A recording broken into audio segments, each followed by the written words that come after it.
Hello, this is QuickSkillz, and today I'm going to be doing a review of the Super Console X4 Pro. This is different than the one that I previously reviewed on my channel. Previously, I reviewed the Super Console X2 Pro. This is an upgrade to the computing power that was found on the X2 Pro, and what we're going to do is see how it performs here today. So I'm going to go through some common consoles that people are buying this for and testing out some games to see how well it handles. However, if you have not purchased a retro console before, I do believe that this is a great way to get started with retro gaming. This device has an HDMI port that you're going to connect to your TV. You're going to use a USB port to connect your controller of preference. It does include two wireless controllers. They feel like cheap PlayStation knockoff controllers. However, I am currently using my own USB Xbox 360 controller to use this today.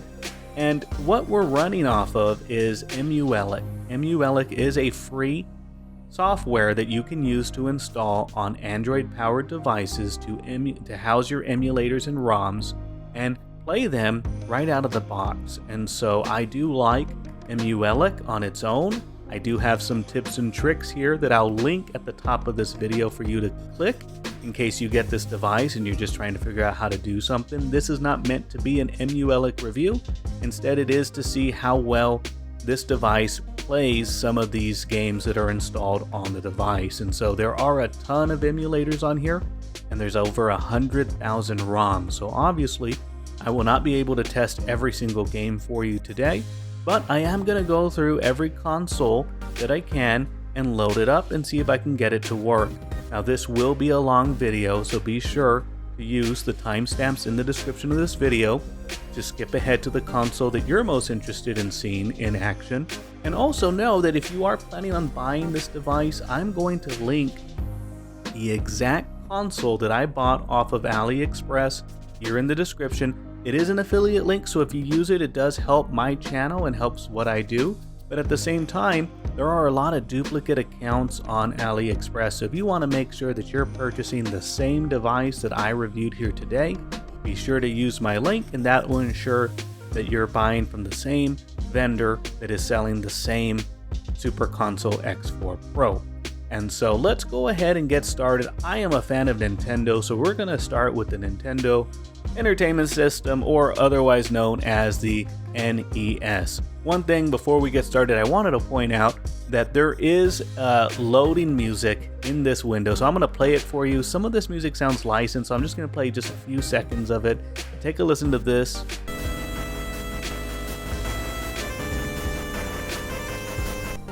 As you scroll through your window, through your games, there is songs that are playing in the background, and they automatically change when they're over.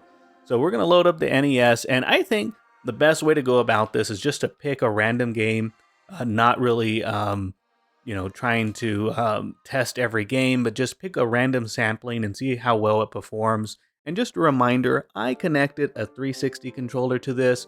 Any controller you decide to connect, you are going to configure it, and it's very easy to do. When you plug it in and power on your device, the first thing you're going to do is configure the controller, and you'll see I picked a port of this game.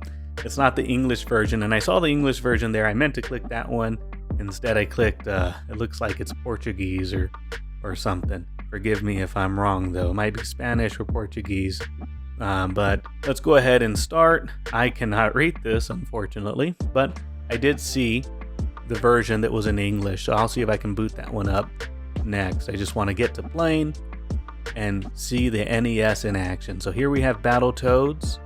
I'm jumping in here. I'm using my D-pad to move around, and I'm using the A button to punch.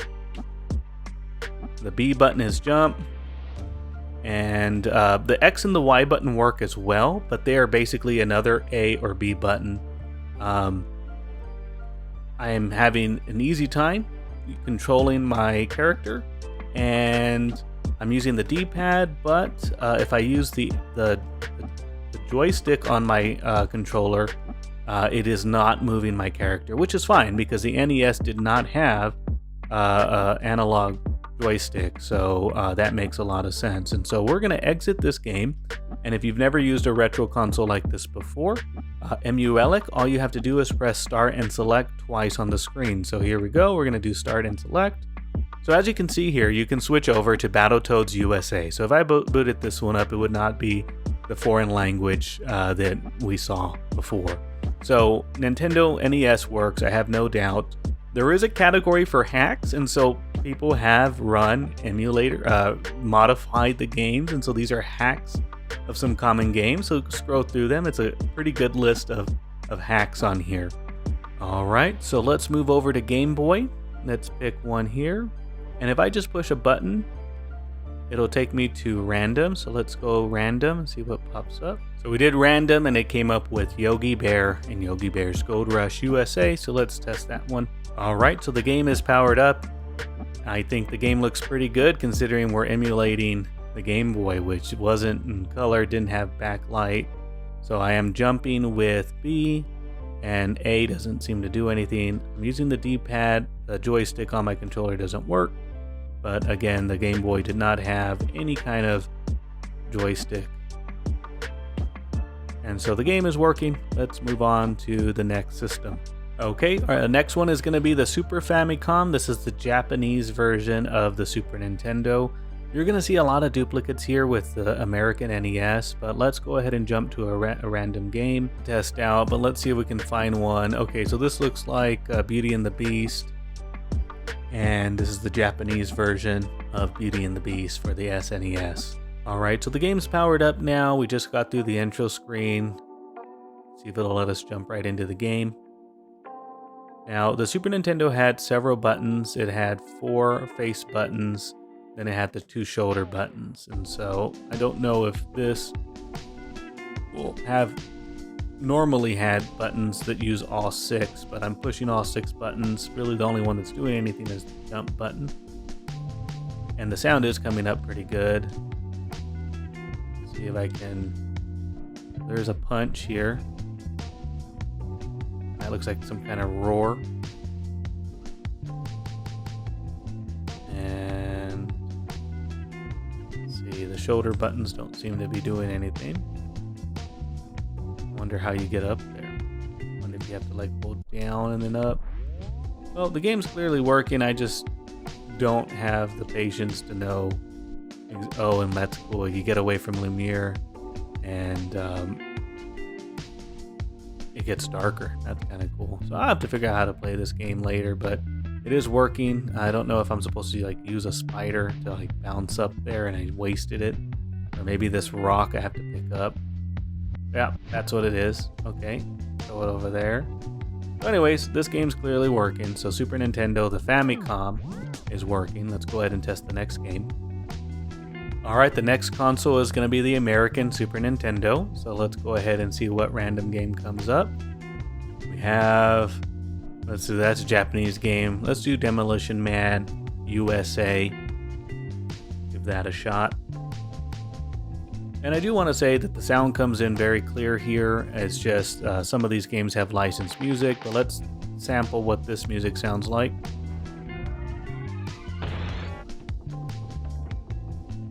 So yeah, you could hear the game intro music.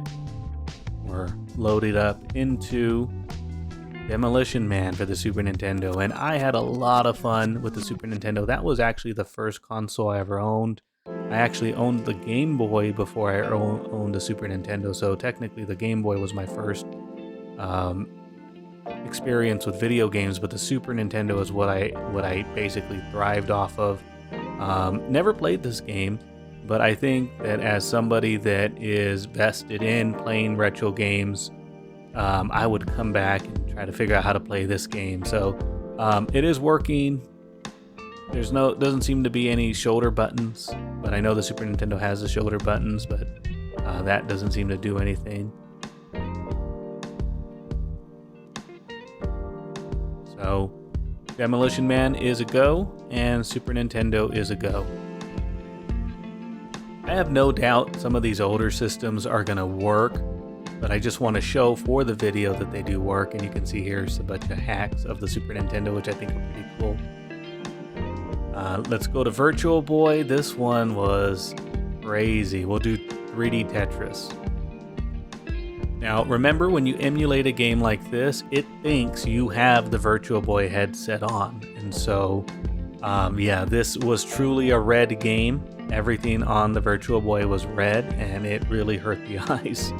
I think there were 3 buttons on the face of a controller. I don't know, it had a pretty funky controller. And the perspective of this game was supposed to be 3D, so I am manipulating the blocks on the screen, although I don't know if there's a way to make them drop faster. It just seems to be taking its own time. And I'm using the shoulder buttons, and the shoulder buttons are kind of like rolling the thing. And I had to use the bumpers to drop the block faster. So this is clearly working, but not too sure how to play here. And so we're dropping it faster. You can see the next block is already dropping down. So yeah, Virtual Boy is working. A lot easier on the eyes this one is than in real life, but ideally you would have loved to play this with the 3D activated, and unfortunately you're not going to have it without the specialized headset to see it in 3D. So I think that's about as much of the Virtual Boy as I can muster. Let's jump on to the next console. Alright, next up we have the Nintendo 64. I do want to give an asterisk here. Nintendo 64 is notoriously a hard system to emulate. I do know from experience that you will need to mess with the emulator. So here you can see Battle Tanks has auto selected, and you may have to toggle through some of these emulators to find the one that best suits your game. The other systems that we played, auto should pretty much work for them. Nintendo, Super Nintendo, Game Boy.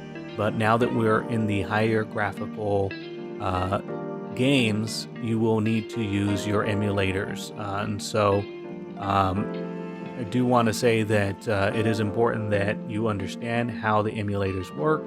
And let's go ahead and select Battle Tanks. But what we're going to do is we're going to hold the B button, and that's going to pull up this menu. And then we're going to go to Advanced Game Options. And we're going to select Auto, but if we have any issues, we may need to switch this out. So let's keep it with Auto and boot it up and see how it goes. Okay, so the emulator didn't show on the screen, but in some games when it boots up, you will see what emulator it selected. Let's see. So we got this long intro. Basically the world ended and now only people with tanks can thrive. And I'm using the left analog stick to move around. Got some health. I have to use the right joystick or the right trigger to shoot. Graphics look really good, and that's what's cool about some of these ROMs is that they look really good with the emulators. So I wonder which emulator is powering this one, but this game is not having any issues playing it. It is playing exactly how I remember it, and if anything, the graphics have been enhanced by the emulator that it selected. So I think that this is even better than running it off of an N64. Let's exit this game, and now what we're going to do is test a game that we all know we'll probably want to play. That's going to be Super Mario 64. This game has always given me trouble to emulate. So now we're going to try Super Mario 64. Super Mario 64 has a ton of different games, different versions to select, and it's not quite clear which one we're going to boot up. Now I think this Super Mario 64 USA is the original, but if you select any of these might be modified versions. Like I saw the Super Mario Odyssey hat on one of these that I selected. So let's boot this one up, see how it goes. So here we go. We have the loading screen that everybody knows. And I'm using the left analog stick to select. What's really cool is that you do have several different options on how to save your game. Saving your game is quite easy. All you have to do is hold select and then push the X button. And then over here you can save your state. So if we save the state, it's going to save there. If we do it again and we load, it's going to go back to that spot in time. And so With a game like this, save your state that way, or if you save it within the means of the game, meaning you go to a save spot in the game, it will save it there as well. And so you have your option of saving your game through methods that you wouldn't normally have done, or you would have you would do it within the game, whatever you prefer. I prefer to just do a quick save, as you may say. And the graphics of this game are coming in really clean. I've had some issues emulating this game in the past. The Super Console X2 Pro has a little bit of difficulty running this game. I had to actually pick an emulator that wasn't the best emulator to really have it run.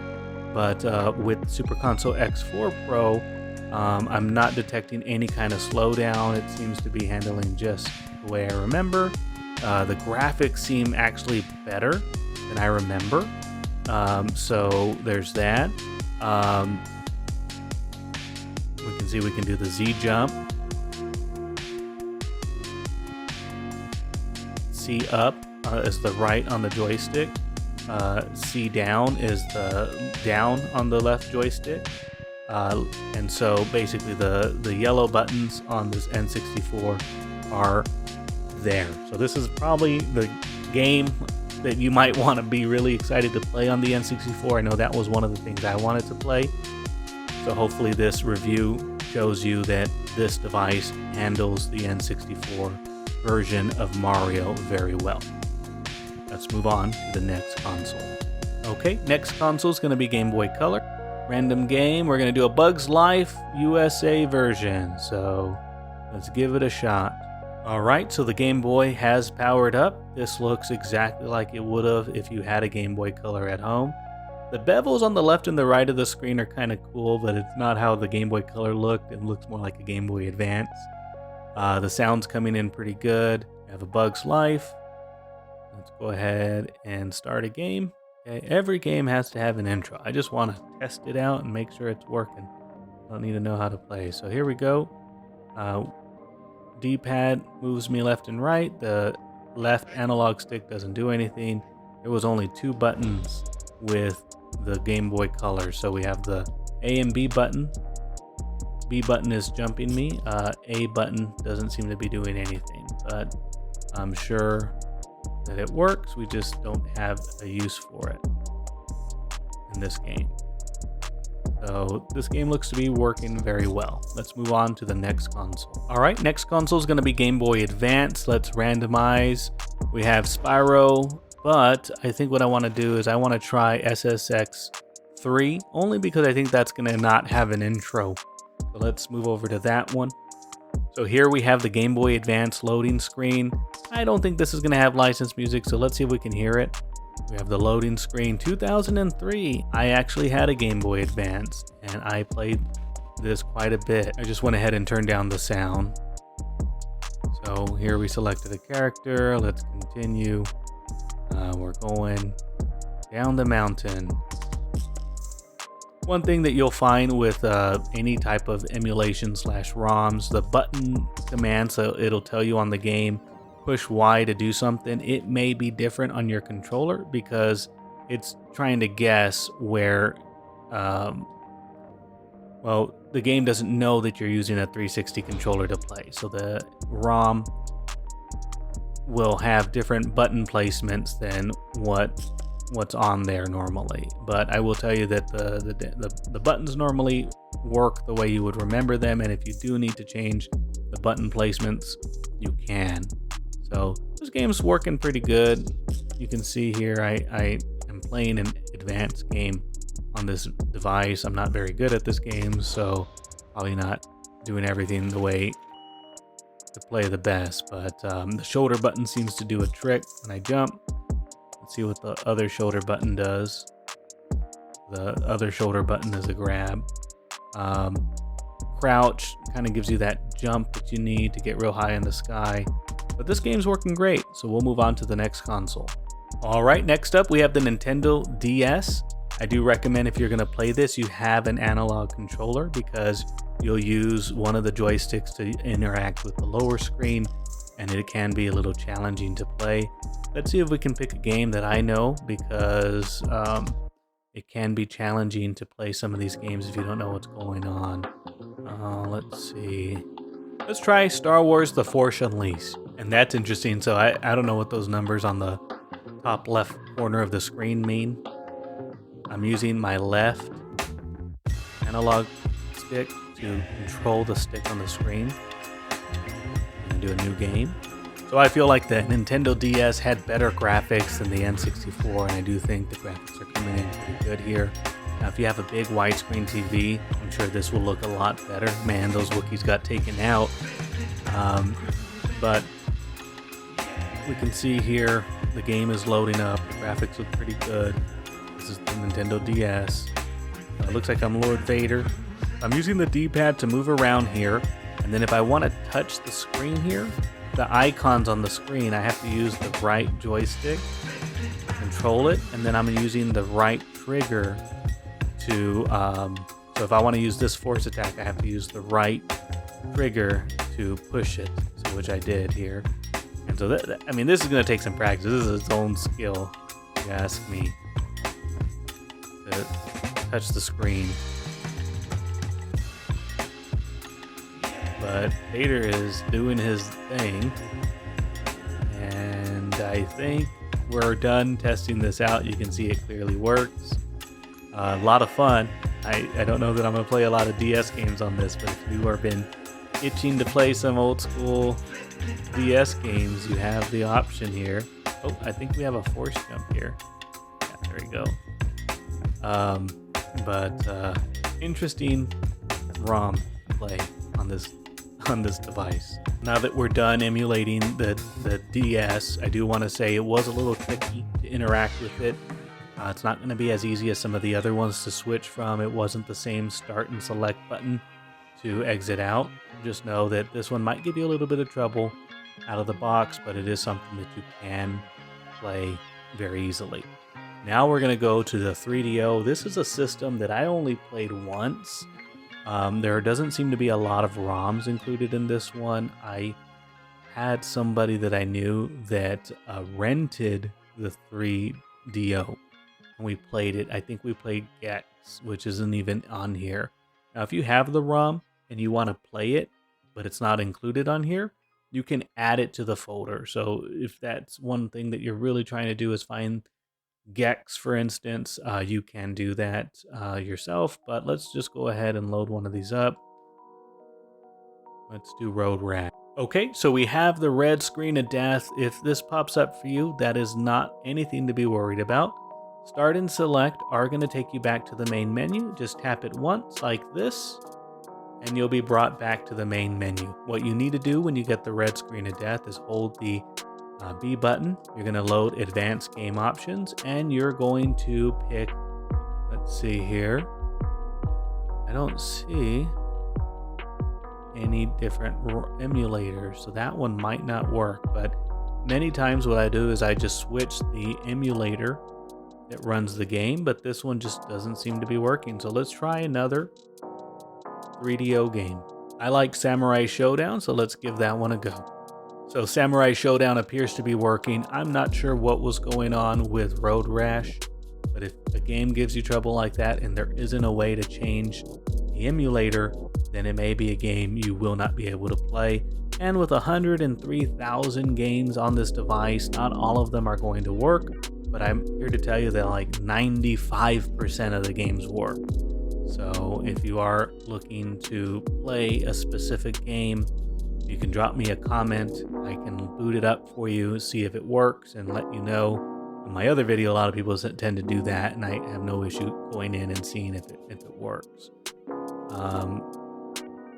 So let's pick somebody here. I love playing Samurai Showdown at the arcade. This is a port, obviously, but we'll get to the MAME category where it's basically arcade versions of the game. So this is interesting. As you can see, it is a ROM, and the ROM is not emulating the background correctly.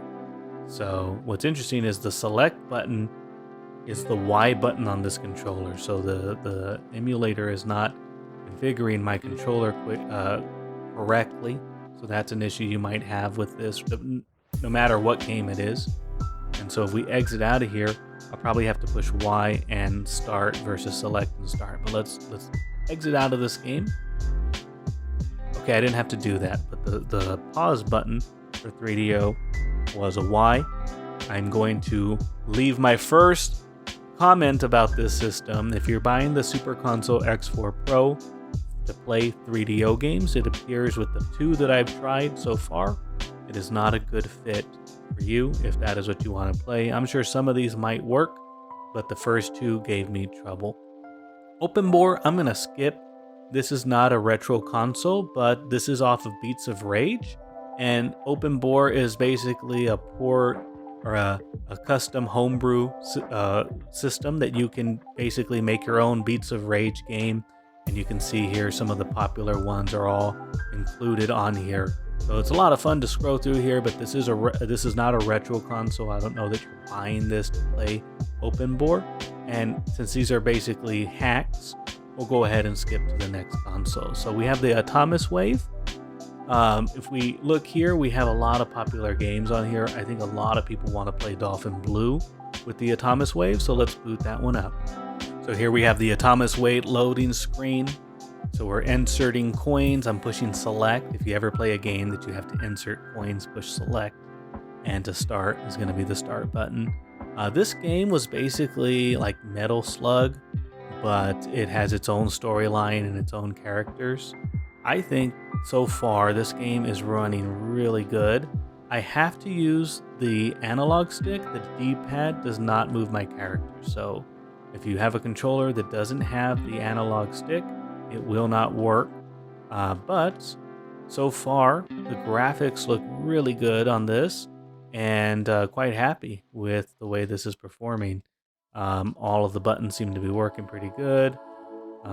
Let me know in the comments if you've played this at an arcade, because I've never saw this game. I've only seen it here on the retro console, but I know that Dolphin Blue is a very popular game that people like to play. So I love these graphics. I can see why people might be interested in playing this.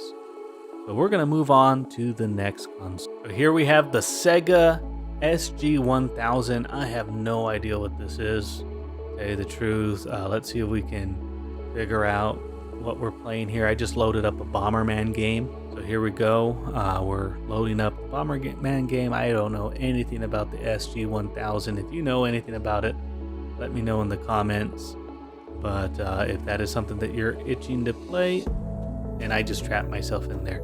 I know how to play Bomberman. I don't know why I didn't do better. But the SG-1000 worked very well. I miss this game. I gotta go back and play all the Bombermans. It's just such a fun game. I don't know what it is about some of these retro games that are just therapeutic for me. But let's go ahead and move on to the next console. Next up, we have the Sega Master System. Let's test this one out. Hang on, that sounds like a good game to test. So Sega had 3 buttons on their controllers. So usually for Sega, X will be A will be B, and B will be C. So it says here, to start Hang On, push the right side button of the control pad. Start Safari Hunt, push the left. So we're going to do the right side of the control pad. I don't know. And yeah, we're on Hang On. So that was one of the unique games that had 2 games in one. But so far I'm pushing B to go. D-pad is controlling my character. I don't think there's any other buttons I need to worry about. I don't know if there's like a shift or anything. I think the other button is brake. But he seems to be going so much slower than those other guys, and the ones that are going behind me just can crash right through me. But we are playing Hang On. Let's see if we can get some sound on here. Yeah, so the sound's not coming through. I don't know if that's just unique. Oh, there we go. I just had it turned down too low.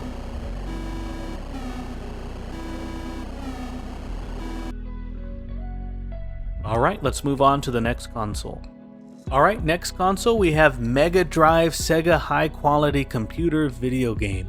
Again, I have no idea what any of this means, but this looks like a lot of Japanese games, so I think I'm gonna try this Japanese Heady, or Dynamite Heady. I don't know what that is. You can kind of see in the background what that's gonna look like. It has a snapshot of it. You know, what's interesting about this is there's a ton of games out there that are just so much fun to play, but you would have never known them because they were only in Japan.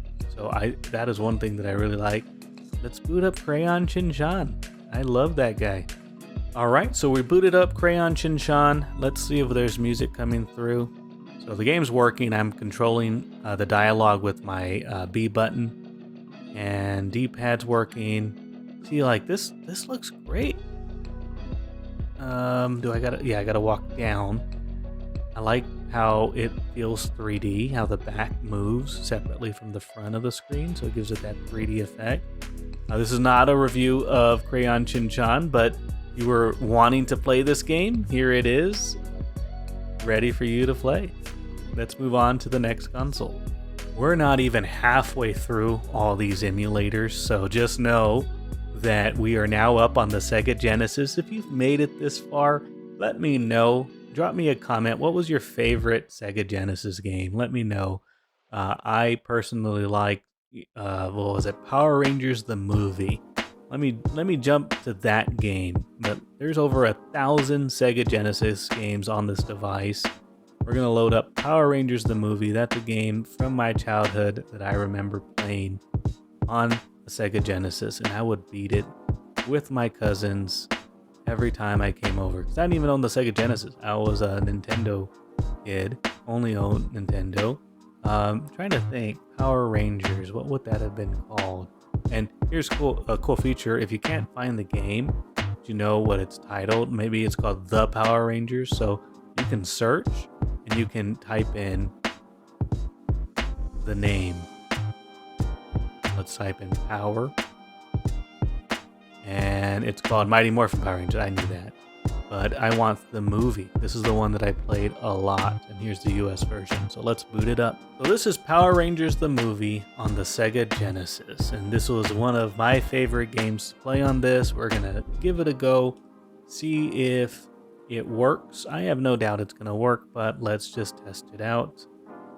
You can see the loading screen is there. Unfortunately, a lot of these games have licensed music, and I don't want to get demonetized because one of these games had some copyright claim on it. So let's go ahead. I can tell you for a fact that there is sound coming through. We'll go ahead and pick the Blue Ranger. That was my favorite. And the game looks pretty good. So we got 3 buttons. So 1, 2, 3. And yep, this game is working. So if you've been looking to play Sega Genesis on a retro console, the Super Console X4 Pro is right for you. Let's move on to the next console. We're about 30 minutes in. You can see here that we have the Sega Genesis hacks. Just scroll through them, but you can see that there are hacks that are included in this. I think it's a lot of fun. You've played some of these games to go through and play some homebrew versions of the game. I think it's pretty cool to be able to do that. So there are all your hacks there. Now we're gonna go to the Sega Game Gear. Now I've met people that didn't even know that Sega had a retro or a portable system. So this would have been like the Game Boy Color. It's competed against the Game Boy Color. We'll do Shinobi. That should be a good game to test out. Hopefully there's no long intro. So here we have the Sega Game Gear booting up. We have Shinobi on here. And we're just going to jump right into a level. It looks great. This is how the Game Gear looks, so don't comment on the graphics. This is truly what I remember the Game Gear looking like. And the cool thing is you don't need to use like 6 AA batteries or whatever it took to power this thing. It had the worst battery life, and that's possibly why a lot of people don't remember the Game Gear in relation to the Game Boy Color or the Game Boy, because those things, they did really good on battery. You could play it basically multiple days without replacing the batteries. The Game Gear, you were truly using this for portable reasons and didn't have a power backup. You were going through batteries quite quickly. Let's move on to the next console. All right, next up we have the Sega Mega Drive. We're gonna test a game here and see what we get. Let's do X-Men. We'll boot up this X-Men game.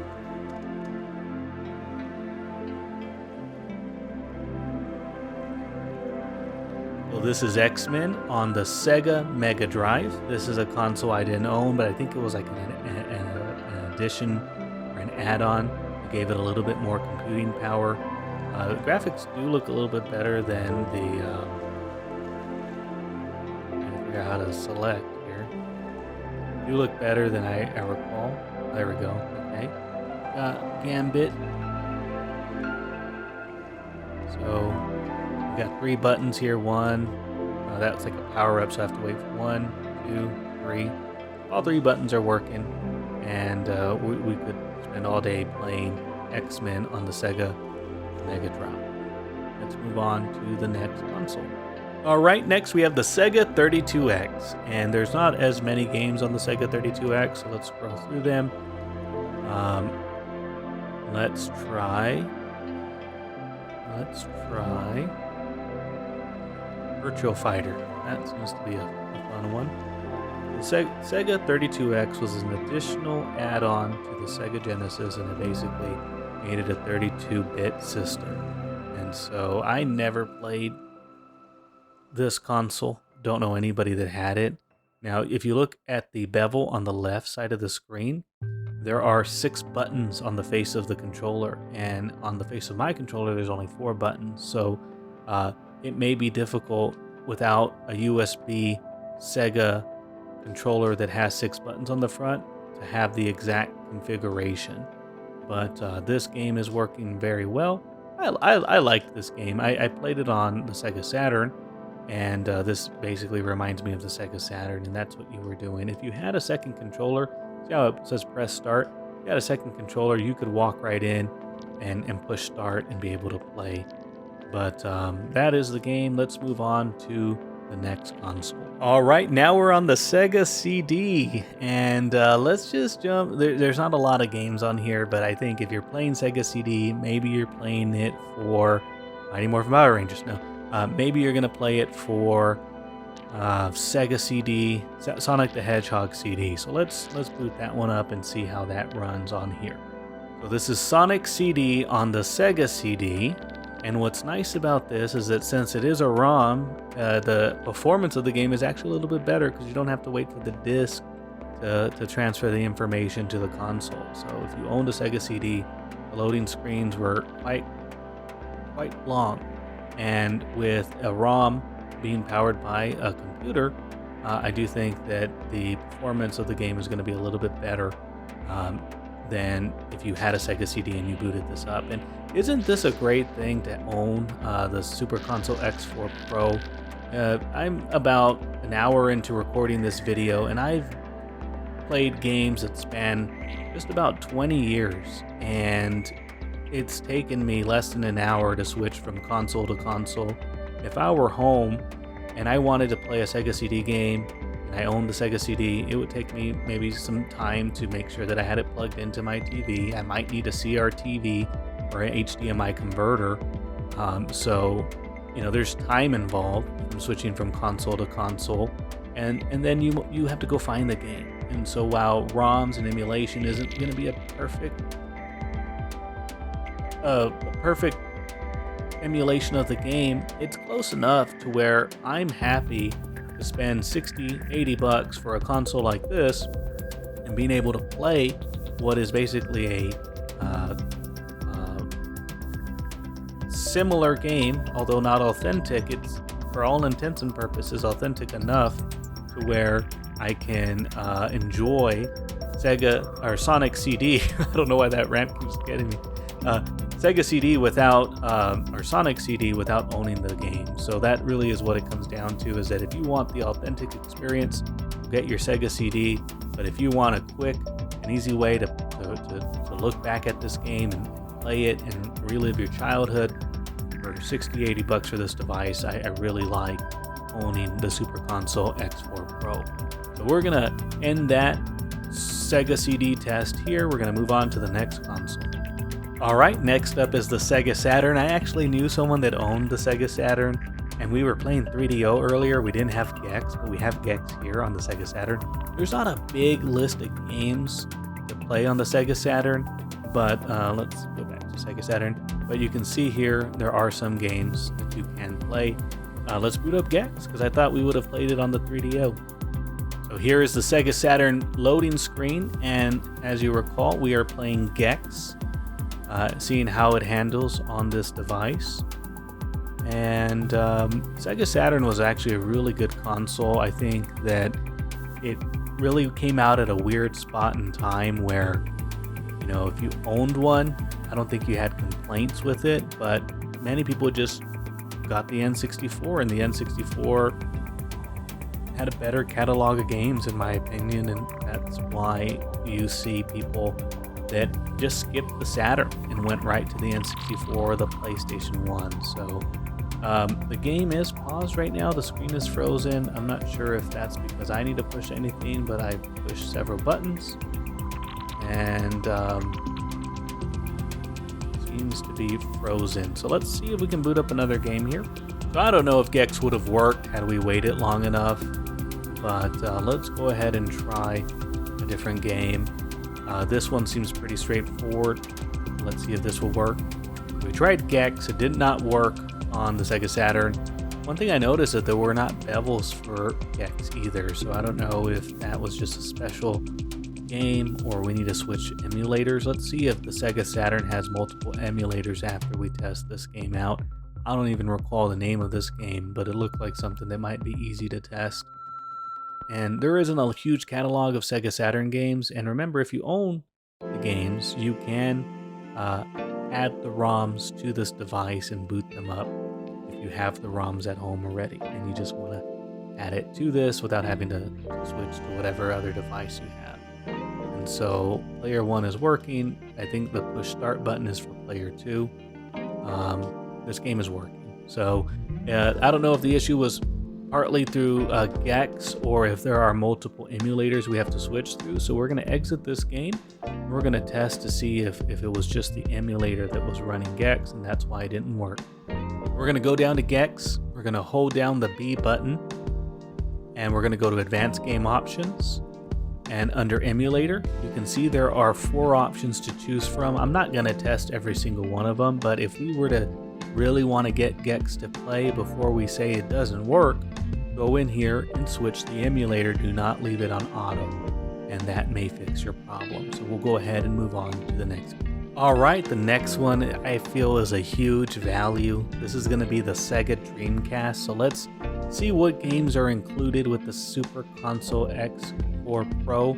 Keep in mind, if there is a Dreamcast game that you want to play and it is not included on here, you'll have to find the ROM and add it to the file. It's fairly easy to do. For this one, let's go ahead and test out Crazy Taxi 2. But the system is lacking Dreamcast games, but keep in mind that I have the 256 gigabyte SD card. That is the largest that they offer off of off the AliExpress store. You get a smaller SD card, you might even have less games of these higher entry games, and so we can see that the game is working. I have played this on this exact console, so that's why I was excited to play this. There's not a huge amount of Dreamcast games. I have played a bunch of them on this exact device, so I will tell you that they do work and the graphics look great. So we're gonna go ahead and test it out. I love Crazy Taxi. The fact that Crazy Taxi 1 is not on here is kind of disappointing. The Super Console X2 Pro had the X2 Pro had Crazy Taxi 1 and it could not run Crazy Taxi 2. It had it on there also, but it would not run it. So the fact that Crazy Taxi 2 is on here and it's working and it looks great, that's very promising. The differences between the X2 Pro and the X4 Pro, which is what we're playing today, is going to be in the computer chip. So if you are planning on playing more graphically intensive games, you do want to buy the X4 Pro. That extra computing power will be handy when playing the Dreamcast and some other games that we're going to test out today. But if you're solely trying to play the old school 80s and 90s games, you could save yourself some money and go ahead and buy the X2 Pro. The X2 Pro can play some Dreamcast, it can play some of the more graphically intensive games. Just know that that extra $20 that you're going to spend to get the X4 Pro is going to make these games run more smoothly or open up a larger catalog of games for you to play. As I mentioned earlier, Super Mario 64 had a little bit of difficulty being played on the X2 Pro, but with the X4 Pro I had a very easy time playing it. So let's go ahead and move on to the next console. One thing I wanted to mention is that I do have the rumble feature on my controller. It is enabled, and the game Crazy Taxi 2 was rumbling my controller. So that's something that you are looking for. You will get that out of this emulation. Next up is Sega NAOMI. Sega NAOMI is basically the arcade version of Sega Dreamcast games. So if you ever came across a NAOMI system, you would actually put in credits to play the game. Let's play Heavy Metal. That was a game that was a lot of fun. It works really good if you have an analog controller, which I do have. If you're using a controller that does not have analog, it's not going to work very well because you have to use the joysticks to move around. But this is an emulation of an arcade console. So this will require us to put in credits. To do so, all you're going to do is push select on your controller. So once this is done booting up, all we'll have to do is push select a few times to add some credits and then start to play. And so let's see this loading screen go. Alright, so it took a little while for this to load up because it is an arcade cabinet. It was checking to see if there was another one connected because you can do versus mode. So we're on free play by default, which is great. So we're going to jump right in and test out Heavy Metal. This is a very graphical intensive game, so I think that the Super Console X2 Pro did not handle this game very well from memory, but from my 5 seconds of playing this game now, I can see that the graphics are coming in really clean, the controls are working very well. This was a very fun game to play at the arcade. It's not quite the same because you're using a controller versus the cool controls that you would have had in person, but yeah, this game works really well, and all the NAOMI games are going to work pretty good with the Super Console X4 Pro. I'm just trying to beat this guy. I genuinely like this game, so I just wanted to beat him. But you can see the game's working well, and we'll go ahead and jump to the next console. Alright, next up is the NeoGeo. This is going to be the arcade cabinet version, so anytime you jump in here, you're going to need to put credits in. So once it's done booting up, you're going to push select, and that's going to give you the ability to drop credits in and then start. We'll play the game. And so let's wait for this to boot up. And actually, I am corrected. This is the home console version, so we will not need to drop credits in here.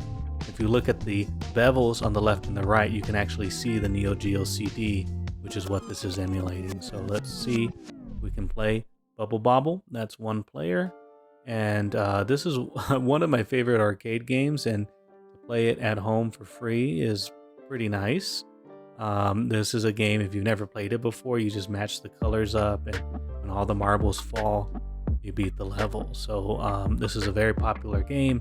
There's a ton of games on this NeoGeo CD. So if there's anything on any of the consoles that I've tested today for you that you want to see exist on this, feel free to drop me a comment. Whenever I have time, I'll boot it up, see if it's on there, and leave you a comment as to if it's on here or not. But so far, the NeoGeo is working very well. This was a system that I had a lot of fun with growing up. And let's scroll through all the NeoGeo games so that way you can see there's quite a few options for you. If you're buying this to emulate the NeoGeo, you have some great games to play through. Next up is the NeoGeo Advanced Entertainment System. This is the console. So this was the NeoGeo CD. This is the NeoGeo arcade cabinet. And so just like the last one that we played, this is going to be more in tune to a arcade style game, and so we'll need to drop credits in. And so let's just drop a fighter game in. So here we see that it is booting up the NeoGeo, and because this is an arcade port, you're going to see some crazy screens load up when you do an arcade port. That was typical of the game back. If you were to unplug a cabinet and then plug it in, those are the way the machine calibrates itself. And so we're going to insert some coins. We're going to play some Fatal Fury.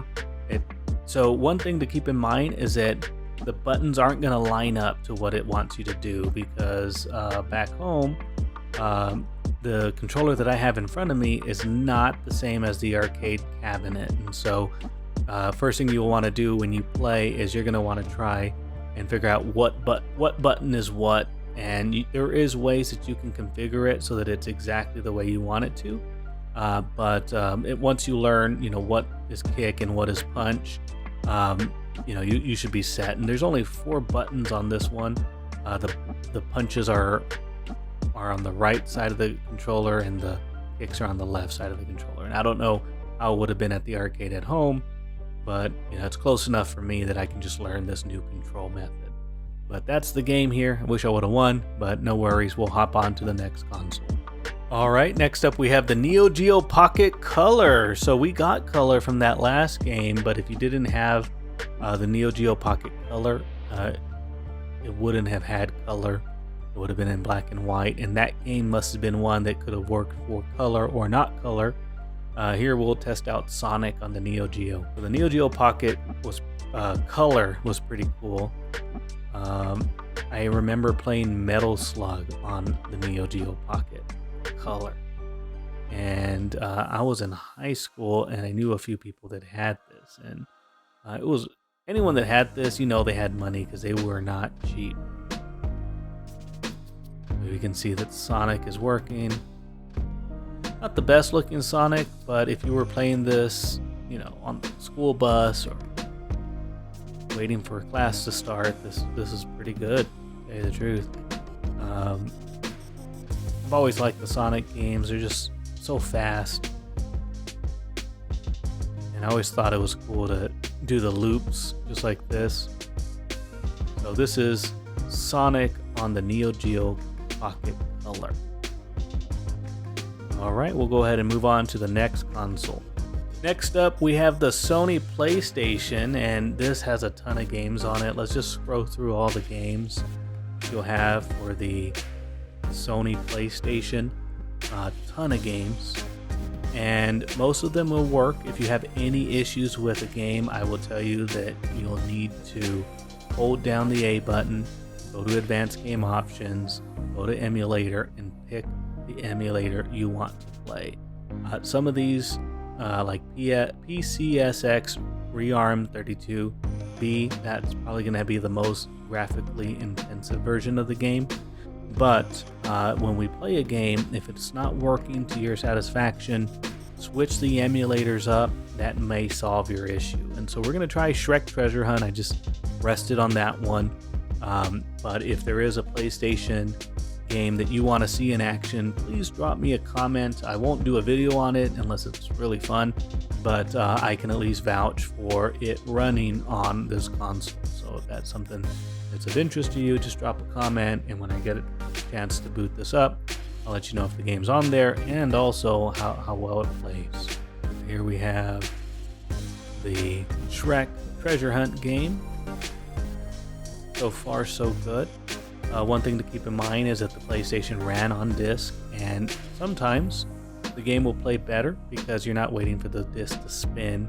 Now, this loading screen is taking a long time, but I'll tell you that if you actually had a PlayStation, the loading screens were very long. And as I'm saying that, I'm thinking, wow, this loading screen's pretty long, but I think it has more to do with the game itself. But if you had a PlayStation, it would have been longer. So I'm using the D-pad to walk around. The analog stick on the left is also working. X is jump. And so like the buttons aren't going to line up. So if you see a screen that says push the O button, unless you have a USB powered PlayStation controller that you want to configure to this, you'll have to just learn the button placements, and they're where they should be. So like X would have been the lowest button on the controller. But you can see here I'm playing a PlayStation game and it's working very good. So we'll go ahead and move on to the next console. Next up is going to be the Sony, or the PSP, the PlayStation Portable. This has a lot of games on here as well. These do take up a lot of memory, so if you do think that you want to delete stuff to make room for other stuff that's not already on here and you have the ROM that you want to swap out, go through some of these PSP games because they take a ridiculous amount of space for the amount of game you're getting out of it. And since it's a portable version of the game, they tend to not be as good or well supported. Of course, there's always the exception, but there's probably games in there that you're not ever going to play. And I would look to the PlayStation Portable to delete stuff from this device if you want to make room for other stuff. We're booting it up. I just booted up Top Gun. That looked like it'd be a pretty easy game to jump into without any story. This game came out in 2011, so you can see here we're playing somewhat of a newer game, 12, 13 years old. Let's see how well it looks. We gotta enter a name, so we're gonna be private booked. All right, and it is saving. What's nice is that if it says save successful, it saved it in there. You don't have to do the quick save, but let's go ahead and jump in. Apparently there is a story mode. All right, so here we have our fighter jet. Graphics look to be pretty good. Better than the PlayStation, the PS1, that's for sure. Let's see if the controls are working. So controls are working. Using the bumpers. Ooh, so left bumper is putting up a menu here, so don't hit left bumper unless you want to bump that menu. The game's working pretty good, but I'm in some kind of cutscene now. Can't just fire because I think it's a tutorial. But oh yeah, so this one you got to fly out of the danger zone so you don't get hit by a missile. So the danger zones kind of fill the screen, and you just want to make sure that your plane isn't in the danger zone. So pretty easy game. We just gotta. This is a tutorial, so we gotta stay out of the danger zone. All right, let's go ahead and move on to another system. So Arcade Classics. This is going to be games that you would find on MAME. If we hold A on a lot of these and go to Advanced Game Options, the emulator that it's running off of is either going to be MAME or Final Burn. So it'll be either one of these. If you leave it on auto, it should play it very well. We're going to start up this 1941 counterattack game. I will tell you that when you run the MAME games specifically, so at Arcade Classics, or we're going to get to MAME soon enough, you might have to change the bit aspect ratio on some of these. If they're vertical, you have to switch it to 4:3. If you don't have bevels enabled, it might stretch out the picture and the picture might look distorted. So just know that there is a video I have on my channel that gives you quick tips on how to operate this device, or MULIC device, and I do recommend you reviewing that if you want to play some of these Arcade Classics and learn little tricks of how to play the game that you want to play on here. Looks like this game's working very well. I've played a lot of these games on this device and on many others, and the Super Console X2 Pro hasn't had any issues with it. I would assume that the X4 Pro would not have any issues either, but you can see here Arcade Classics is working very well. We're going to go ahead and go to the next console, but before we do, I want to show you all the games on here on Arcade Classics. Arcade Classics is probably going to have like your Simpsons, your X-Men, your Ninja Turtles. All of those work very well on here. There's Simpsons.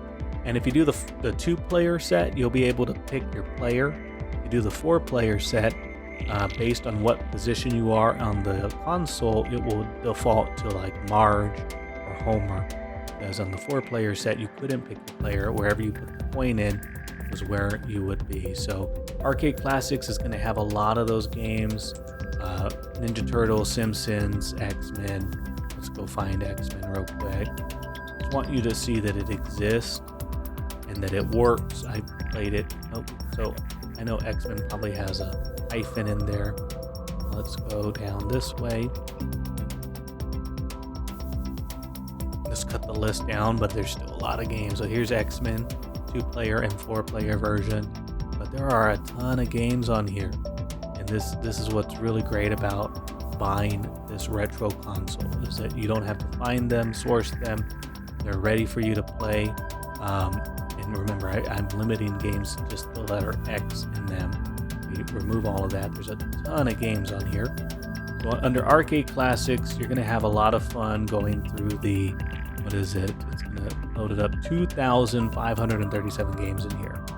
So Final Burn Alpha, this is the other emulation on here. A ton of games on here. I mean, honestly, there's no point in testing them out because, you know, every single game is going to have their own little, it's basically like its own console because it's an arcade. It's basically an arcade game that had its own BIOS and its own everything. So when you play one or the other, it may or it may not work. But just know that there's a lot of things you can do to try to figure it out. So here under emulator, we're going to pick the right emulator.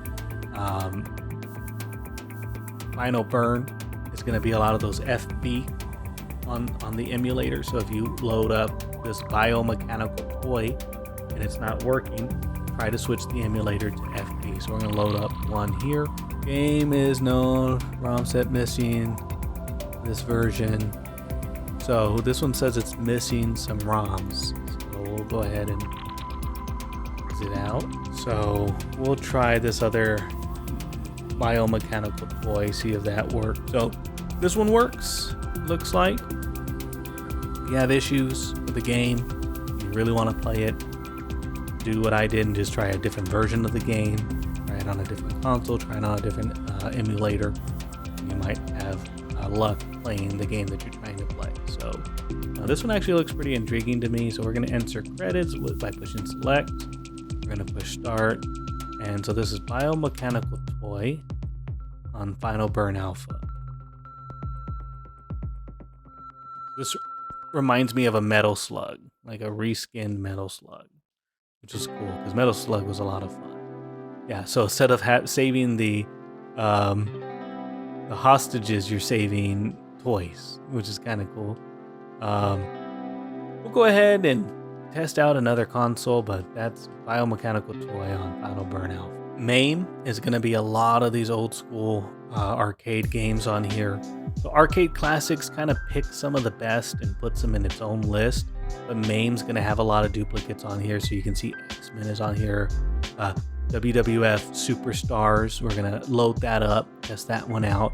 But just like I mentioned with FB Alpha and Arcade Classics, every single game is basically its own console, and so some are going to work really well.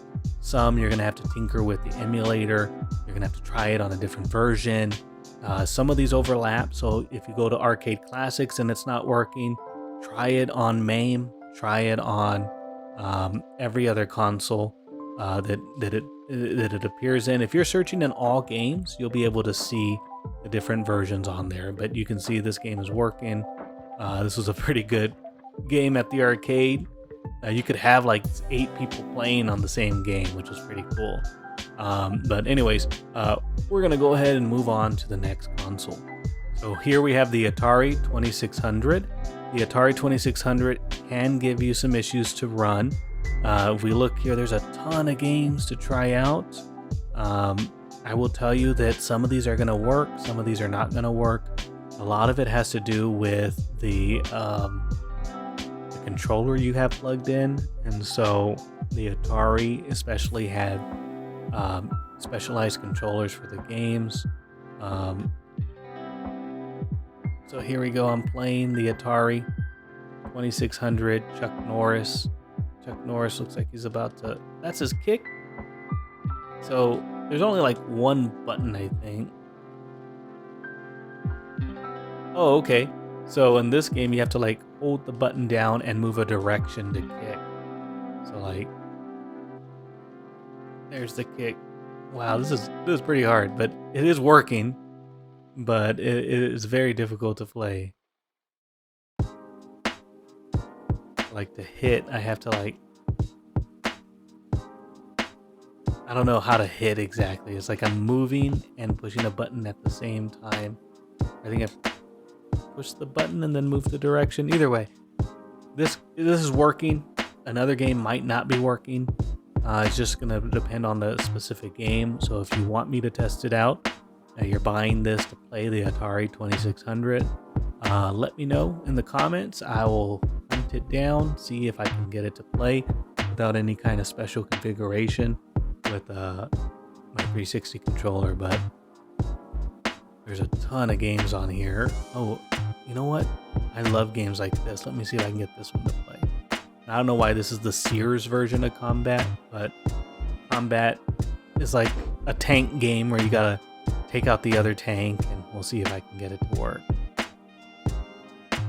So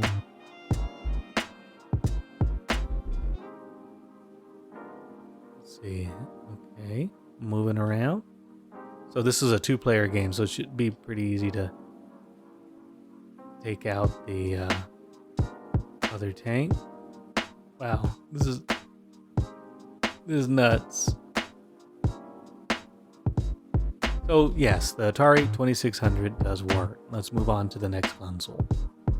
Here we have the Atari 800. I'm not familiar with the system, but let's see if we can boot one up. I'm looking for something that looks like a pretty easy game to play that has a little person in the screen. So you see that picture where it has like the rotating dial and then the keypad. You might need that to play it. And I don't think I'm gonna get this one to work, unfortunately. Let's see. So you might need a specialized controller to get this one to work. And unfortunately, I don't think that... Oh, well, I don't know what that was. Select, start, push start button. So I'm controlling that dude on the screen. Okay, I'm playing this game. I don't know what I did. I started smashing a bunch of buttons, and now I'm playing the game. I was just about to give up on it, and it started working. So I am playing the Atari 800. I don't know if you're going to have any luck playing the Atari 800, but this appears to be working for me. Not sure what's going on. This guy's making his way. I think I gotta make it to this thing. Oh, those things can go through the walls. That's cheap. That's cool though, how the game starts and it's like... Oh. I wonder if he can jump. Yeah, you just gotta push the button and he kind of jumps up a little bit. Let's see what happens if I get that glowing square. Oh, come on. Why are they hanging around there? Okay, I'm playing this a lot more than I thought I would. Let's go ahead and go to the next console. Good luck to you if you're trying to play the Atari 800. It looks like you can get it to work. I just smashed a bunch of buttons and it started working.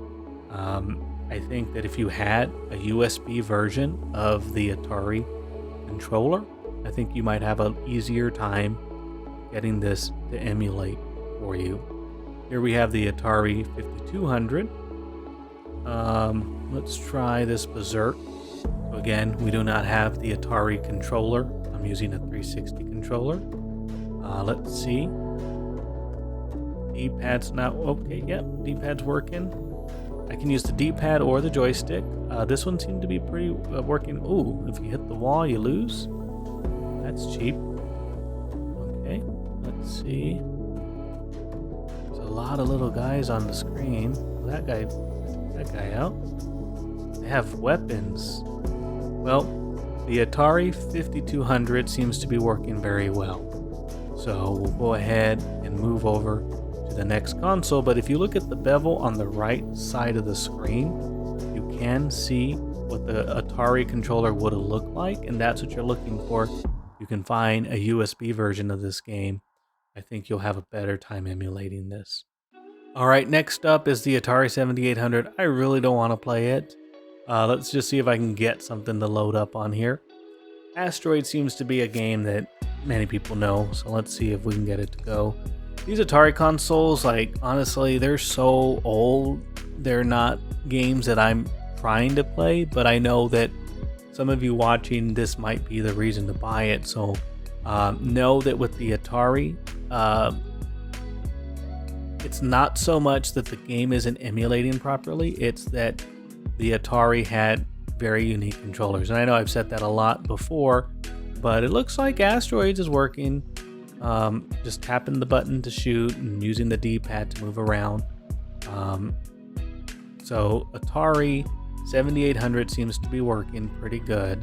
I don't know if that's going to be the case for every game here, but I like with Asteroids, like if you go forward, your ship continues to drift until you change the speed or direction of the ship. But Asteroids works good. I would caution you that if you are trying to play this game, that not every game is going to work, but Asteroids work. So let's move on to the next console.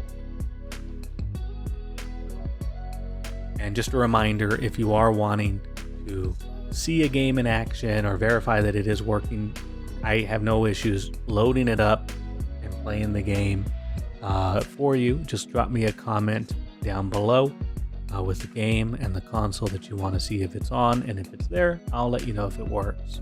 So here we have Lynx. Let's see what we got on Lynx. Let's try this Batman Returns. Alright, so Lynx is a portable console. Never knew anyone that owned it. If you owned it, let me know. This is the Atari portable console. Came out in the 90s. So wow, this picture's really big. And it appears to be working. I mean, I'm playing Batman. I mean, this is pretty cool, honestly, for someone that's never seen this before in action. I mean, the animation of the sprites is pretty different, to say the least. Like, Batman just goes down if he gets hit. So if you've ever played this game, or you know of any Lynx games that you're trying to play, this is working for me. So let's go on to the next console. Next up, we have Wonderswan. Never knew anyone that had a Wonderswan. I don't know why it's black and white. It may be a portable console that was back black and white. This feels like mainly all these games are Japanese, so if you're playing an RPG or whatnot, you might need to know Japanese to get through the menus. Wonderswan is loading up. We have Load Runner here. I don't know what that means. Story mode, sure. I mean, I don't really need a story. Let's just play the game. Hi. Yes.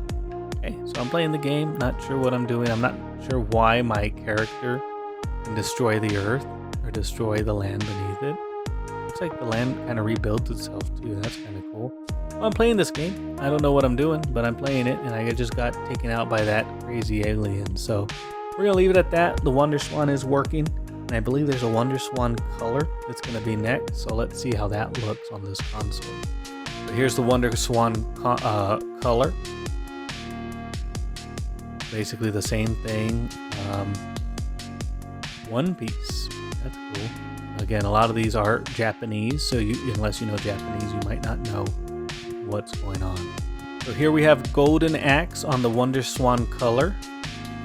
I never played on the Wonderswan color before. I believe this was a Japanese portable system.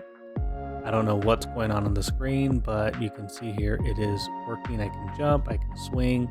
It's like my guy needs to be like perfectly lined up to these enemies to interact with them, but it is working.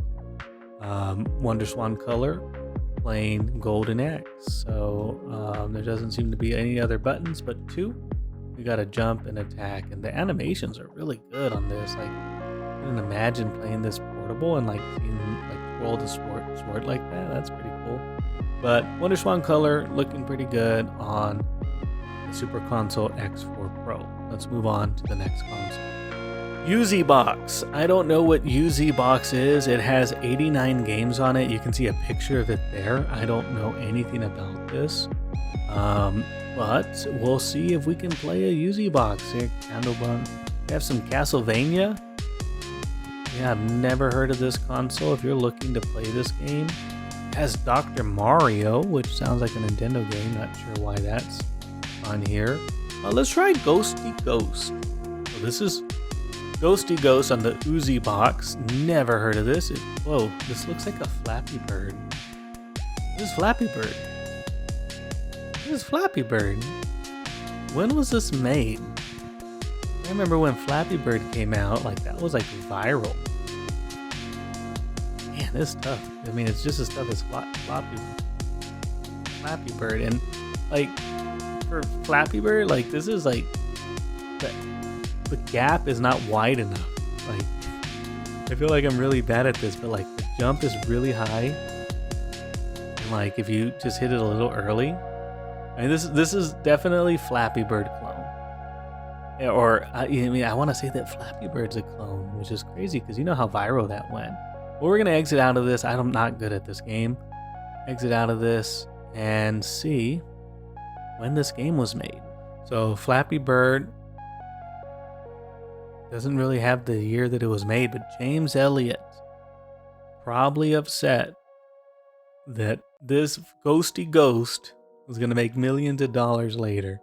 I mean, honestly, I don't know what to think of this console. I'm just kind of spending a lot of time on it, but looks to be working. This looks like just some freeware. I mean, none of these games look licensed. They look like ports or clones, but either way, we spent a lot of time on this UZEBOX. If anyone knows the history about it, leave a comment below. Capcom 2, both of these are basically the same. It's just the catalog of games. So these are like MAME type games on here. The graphics on these are really good. So if you've never played any of these games before, go through them all. Let's go through Ghouls and Ghosts. This is the Ghost and Goblins remake. Let's try that on this Capcom arcade cabinet. So this is Ghouls and Ghost, the Ghost and Goblins sequel. I believe it's also on Super Nintendo, but this is the arcade cabinet. So what you see here is the arcade cabinet calibrating itself when you plug it in or power it on. A lot of times you will not have issues. It will properly emulate it. But if you have any issues, remember, change the emulator. But I love this game. It's one of the best arcade games you can play. Never beat it. I might beat it later and put it on YouTube. But I've been doing that lately, is playing a lot of these old school games that I miss from my childhood and putting them on YouTube, and I want to complete them. So there we go. I got taken out. As you can see, the game's working pretty good, so we're going to go ahead and move on to the next console. The selection of games for the next console is going to be a little bit less, but it just came out in a later year. Don't know why the games are separated into CPS1 and CPS2, but if we look through here, you can see there's a whole nother list of games that you can play. Let's try out, we haven't done very many fighting games. Let's do X-Men versus Street Fighter. That was a cool concept. Remember, since we're booting up the arcade cabinet, you're gonna have to sit through these screens here of the arcade cabinet powering itself on. You might get some calibration screens, but once it's all ready to go, you'll have to push select, put in some credits, and then push start, jump into a game, and you can see here, this is the exact game that you could play at the arcade. And one thing that's difficult with these arcade fighter games is that you really have to either be forgiving on the control scheme, so like punch and kick might not be where you think they're going to be. If you play a lot of fighters, you're probably going to think like this button isn't where, you know, high kick should be. You're going to have to be very forgiving on that, or spend the time to configure your console. And I don't have the patience for it, but there are ways you can configure your console to allow for the fighter of choice. But what's annoying is that anytime you play a different fighter, you may need to configure it a different way. And so I don't have a video on how to do it, but it is something you can do with EmuELEC. Just know that if you don't care where the button placements are, and you know, okay, going forward, this is high kick or low kick, you can have a lot of fun without having to spend a lot of time configuring. But this is X-Men versus Street Fighter on the Capcom arcade cabinet. Let's go ahead and move on to the next console. All right, we're on ColecoVision. I have never played a ColecoVision. I've never even seen one in person. I might have seen one at a store, not configured. But let's see if we can. Let's try the Chuck Norris game again. We were playing that on the Atari. Let's see how it looks on the ColecoVision. It has that same little path. Let's see if we can get. Does it select 1 or 2 player game? I just pushed a button and there's Chuck Norris. Graphics look way better than the Atari. I'm in a fight scene now. Don't know how to hit. It's like I gotta it's the same issue I had on the other one. Like I'm not quite sure how to hit, but it is working. And it looks better than the Atari. If you were a ColecoVision person, you didn't like Atari, you can see why. So anyways, that's the ColecoVision on the Super Console X4 Pro. Drop me a comment in the video if there is a game that you're looking forward to playing on this and you want me to test it out. I'd be happy to try it out for you and post my results. Or at least comment on your video to see if I got it to work. And I think I defeated somebody. I hit them right in the face. So we're going to go ahead and go on to the next console. ColecoVision has 173 games. So now we're on the Commodore 64. Commodore 64 was a lot like the Super Nintendo. So same kind of, no, not Super Nintendo, like NES. I think we should have an easy time playing this one. Let's do this Fourth Dimension one. That looks like an easy platformer to test out. Hopefully there's not any kind of specialized controller for this. Never played a Commodore 64, and I'm looking at the icon for it. It looks like it needs a mouse and keyboard. Oh wow, I was completely wrong on this one. So here we go. So we need it. I push select. I'm going to joypad. And if that does anything. Okay, so I did joypad. Oh, I'm in like some kind of menu screen. I'm gonna do no. No. Okay, it lets me deploy that. See, this is with this virtual keyboard, we can select things, but it is very tedious. So just know that if you are planning on playing the Commodore 64, you're going to have to tinker with this virtual keyboard. Maybe plug in a keyboard, but yeah, this is not something I'm going to test for long. Let's go on to the next console. So now we have the Amiga. Again, that's another keyboard one. I think I'm going to skip Amiga. We'll go to Amiga CD32 that at least has the picture of a keyboard, of a controller on it. We'll do Arabian Nights. Okay, so I'm not sure what I'm looking at here. It looks like a computer screen. I'm not doing anything. It's very small on the screen. You can see on your screen it's not taking up a lot of space on there. It's like a postage stamp, but the graphics of that postage stamp look pretty good. I'm using the D-pad to move around. I can also use the analog stick. The game is working, but it is tiny, so that isn't just your screen. Amiga CD for this particular game is really tiny. So we're going to try a different one and see if it has the same issue. So let's do Battletoads and see if it comes in the size of a postage stamp. There might be a setting. Yeah, so we're having that same issue. You can see it's like a fourth of the screen, if that. If you really are looking to do Amiga CD on this device, let's see if we can configure the aspect ratio on here.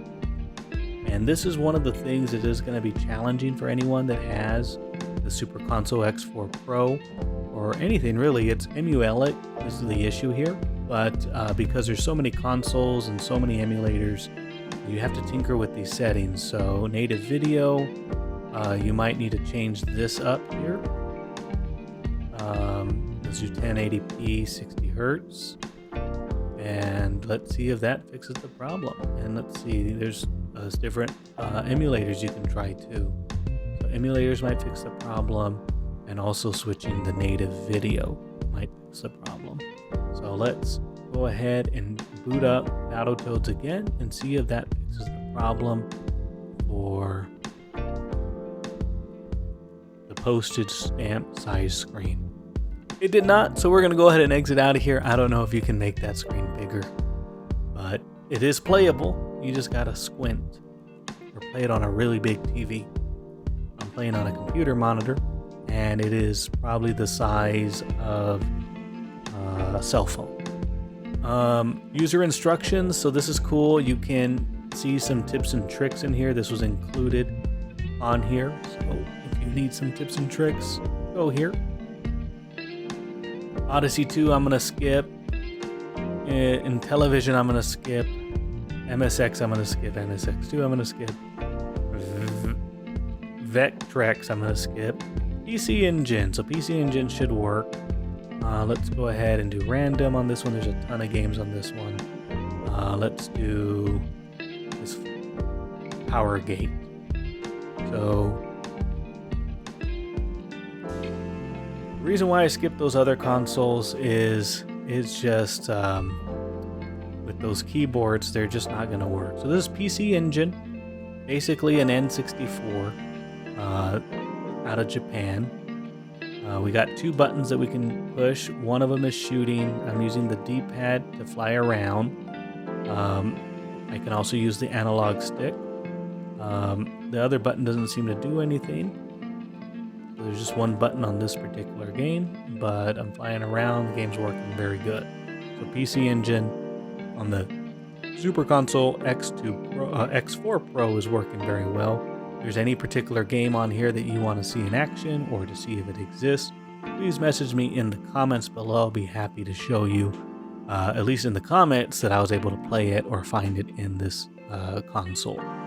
PC Engine has 412 games. This is PC Engine CD-ROM. There's only two games on here, Double Dragon Revenge and Dungeon Explorer. So let's do Double Dragon Revenge. Okay, so it says push run button. I just pushed the start button. We're in Double Dragon Revenge. This is PC Engine CD-ROM. So this is cool because if I want to punch right, I got to push the right side of the controller. If I want to punch left, I got to push the left side of the controller.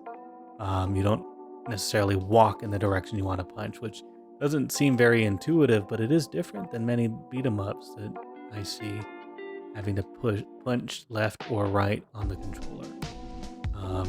So the game's working. So this is PC Engine CD-ROM running Double Dragon Revenge. On to the next system. Alright, now we have the Super Grafx. Let's see if we can just do a random game here. We'll do the Jackie Chan game. That looks like a lot of fun. This is a Japanese version of the game. So here we have Jackie Chan. We're going to start the game. Kind of walking on his own. I'm not doing that. Okay, it's like a cutscene. There's the master. We can see the Super Grafx is working. I have the jump button, I have a attack button, and Jackie Chan's on the screen doing Jackie Chan things. I didn't even know this game existed. This is what's really fun about playing games on the Super Console X4 Pro.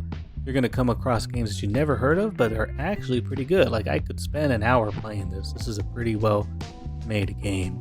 So this is the Super Grafx Jackie Chan game. If there's any other games on here you want to see in action or see if it exists that you know of that's on this console, drop me a comment below. I'd be happy to share with you my findings in the comments, but we'll move on to the next game. Game & Watch, I know works. I'm not gonna do it. We are basically at the end of this video. We have Game & Watch and Family Computer. That's the NES, the Japanese NES. This is definitely gonna work. Oh, okay, I did random and Super Mario came up. This is the USA version. This is Super Mario 2. I got it loaded up, but this is the Japanese console. I'm not gonna do the Game & Watch. Game & Watch, it works. It looks horrible. It's not a lot of fun to play. But we are doing the Japanese Nintendo. This is called Super Mario USA because Mario Brothers 2 was actually a different game, and in the US they call it Super Mario Lost Levels. But here we have Mario USA or Mario 2 as we know here in the States. But 2 buttons, game's working really good. I love this game. I've never beaten it. I think I should beat it at some point. But one thing you'll notice is that the screen's very pixelated. Part of that is because on a CRT screen, this would have been blurred. So on a CRT, the screen looks more natural, but on a LCD screen or a high definition TV, you'll see the pixels on there because of it's not a CRT. So this would have looked a lot better on a CRT. Anyways, that is this console, and we're going to go ahead and switch over to a final review of the Super Console X4 Pro. So there you have it. I went through and tested just about every console on this system. There are a lot of games on here. Some of them will not work unless you tinker with the settings. Please go to my channel and find tips and tricks for the Super Console X2 Pro. Those tips and tricks will work on the X4 Pro. Basically, the differences are going to be in the computing chip. So if you bought the X2 Pro or the X4 Pro, it doesn't matter. Go to that video for tips and tricks. I cover things on how to deal with the red screen of death, how to connect to the internet, how to add in files. All those things you're going to find on that video. This review is not meant to show you how to run EmuELEC, but just to show you all the emulators that are included and all the ROMs that are included. If you're going to get this device, please use the description of this video because in there I do have the link to this exact product that I found off of AliExpress. One thing I also wanted to show you is on the game collection settings, you can remove some consoles that you know you'll never play. So like the Amstrad, Atari systems, I know I'll never play those. I might play the 7800 and the Lynx, I'll leave those in there. UZEBOX, I'll probably just want to mess with. ColecoVision, I'll never play. Commodore 64. Amiga CDs, that one was a really tiny screen, so I don't know that I want to see that one in there. Media player, we'll go ahead and remove that. Just tips and tricks videos. And television, I don't think I'll play. MSX, MSX2, the Vectrex, never gonna play. So now when I go Game & Watch, I'll never play. Virtual Boy, Pokemon Mini, 3DO, I won't play. So you can remove them from your list, and so when you scroll through, you're not getting this big old list. Now I have 47 consoles that are showing up on my loading screen. And so now we're going to cover my final reviews and thoughts. If you are buying this console to play games from the 80s to 90s, this system does a very good job of playing those games. You're going to have some difficulties with consoles that have very unique and specialized controllers like the Commodore 64 or the, basically you're going to need to connect a keyboard to the device, and I don't know exactly how that works. Another thing is that when comparing this product to the X2 Pro, I did see that there were some graphical enhancements on the 2000s aged games. So your Dreamcast, to some degree your N64, your NAOMI, those performed very well on this console. However, there is a very low amount of ROMs that are included in this device that really utilize the additional power of this device. And part of the reason is those games will take close to a gig, if not more. And so if you want to find the ROM and add it and drop it into your file, you are able to do so. But keep in mind that when you drop in games, you have to adhere to the rules of that emulator. So what's nice is that you don't have to do any of that configuring as long as you're happy with the ROMs that are included. But if you add in ROMs, some of them require BIOS or other things that need to be done for them to properly run. But if you're adding a Dreamcast ROM, those seem to be very easy. Just dropping the file into the folder has worked for me. Otherwise, I think for the value, I think $60 to $80 is about right for this device. If you ever see it below that, snag it up. Right now, the Super Console X2 Pro is about $40 to $60, depending on the memory size that you get. One thing I noticed is that you won't see this in the cut that you are watching, but when I exit out of games or load up games, the loading screen is kind of long, and I don't recall the X2 Pro having this issue. The physical X4 Pro has a little fan built into it that helps keep it cool. The X2 Pro didn't have it, so some differences there. But overall, I do think this is a smart buy if you are looking to get a retro console. If you're looking to get this for a gift, be sure to order it well in advance, because it does take some time for it to arrive from China. So AliExpress is going to ship it to you. It normally gets there within 2 weeks.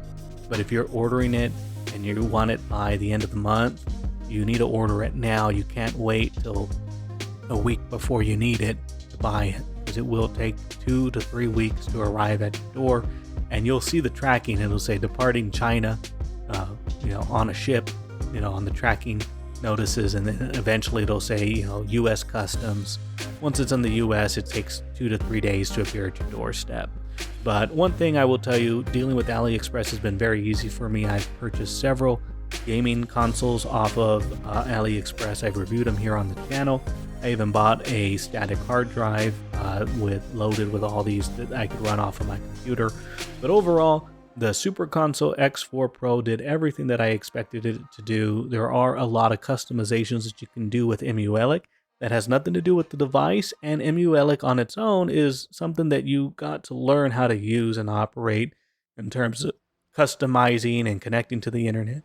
And all of those have been linked to my video, to my description, so that if you want to find them, go to my channel and look for the how-to videos. Otherwise, last things, if you made it to this end of the video, please drop me a comment here letting me know if there's any games or anything else you want me to test out with this device. I'm always happy to do it.